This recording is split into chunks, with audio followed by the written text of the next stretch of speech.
starting to move back a little bit into the green. Is 23,000 on the cards in the next 1 hour? Oh, before you leave the studio.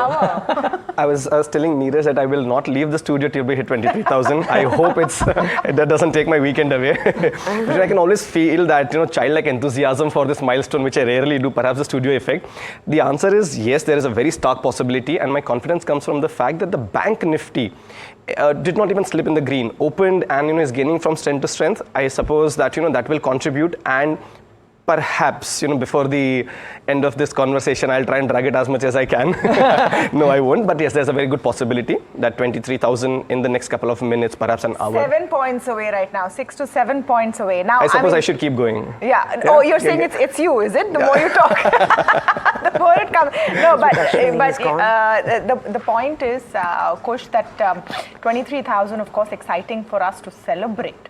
But where Oh, next? it's on it. There you Where go. It's next? voila! Have we hit? Yes, we have. Hey, yes, we have. Fantastic. So this is the big moment, the big morning. Kush, the quick trade, 23,000. Go long. Do you press the button? On the bank Nifty, not on Nifty. I'm resisting the temptation. Go long on bank Nifty. Take profits at 23,000? Oh, for if sure. You're running long? Oh, yeah, for sure. Yes. Okay, yes. so take profits at 23,000 and don't initiate fresh longs. That's the word coming in. But bank Nifty still looking very good. For today, take money home on the Nifty. Enjoy the weekend. Bank Nifty is where you want to transfer if at all you want to transfer your long positions. But you'd ideally not go into the open positions this weekend, is what you're saying? Yeah, on the Nifty, no. Bank Nifty, I'd still say yes. Also, I've got to ask you, Adani's turned into positive territory as well. 3,400 on Adani Enterprise. This looks like a trade right now? It does, especially if you're looking at it from an investment perspective, for sure. 4,000, 4,300 is perhaps something that you will see in the next 6 to 12 months.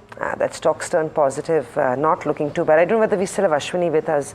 Ashwini, hi. It's also Samina joining in. A quick take on rural consumption. You've highlighted a few sectors that you like and that you're constructive on. Of course, as we speak, I guess it's good omen. We have cushion both of you here as we've hit 23,000 on the Nifty, a record high as we see it. Good to look at for sure. But in terms of rural consumption, do you feel like that is a space that's worth calling a short on, maybe in the second half of FY25?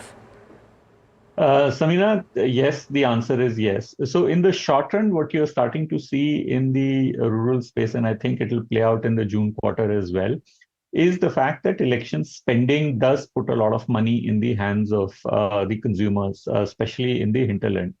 Do the math, 542 seats, the two are nominees, I'm leaving those out, multiplied by 3 candidates, multiplied by my assessment is 40 to 50 crores per candidate. So you're thinking about spending close to 1 lakh of crores in this election process, and a large part of that money ends up in the hands of the lower half of the pyramid, if we were to think about it. So I think rural demand will come back. On the medium term also, I believe that rural demand will come back because we are seeing 3 or 4 big trends. One is that agricultural product prices have been reasonably constructive. B, I think we are also seeing a lot of manufacturing move deeper into India. And I think this is a very strong medium-term story in India. We are seeing competitive federalism among states. States are working very hard to attract industry into their own state and encouraging them to go deeper into areas where they can get cheaper labor, more stable labor, less absenteeism. And all of this is very positive in the medium term for India as well as for rural demand. And last but not the least, I think, the hangover of labor migration that happened at the peak of COVID is also now starting to stabilize with all the construction activity that's going on in various parts of India, in real estate and infrastructure.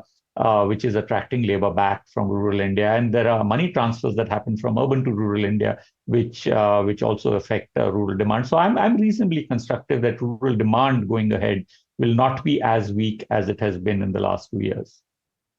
So, and that is rural demand. And of course, Ashwini, thanks for extending this appointment a little bit. But I just want to dwell for a moment as to what's currently the market set up as at 23,000, because finally banks are starting to come back into the fray. So if you just look at, viewers, just look at the heat map today, or just look at the point contributors today.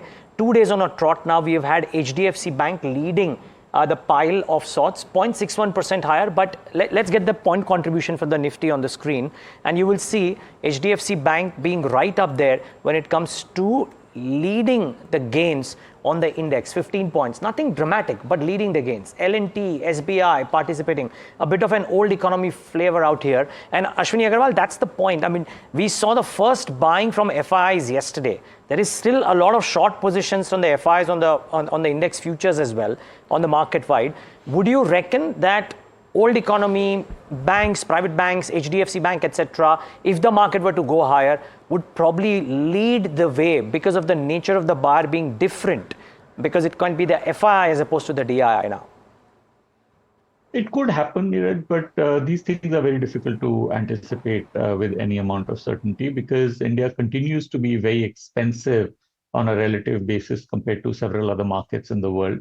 The China market has done very well. Commodities have done very well. Gold has done very well. And there are different destinations for money for those trades. So FIs have been net sellers of late. And I don't know if we can take a cue from what happened yesterday and extend that into the future. So that's not something that's very easy to predict. You're right. If FIIs were to drive the next phase of the rally,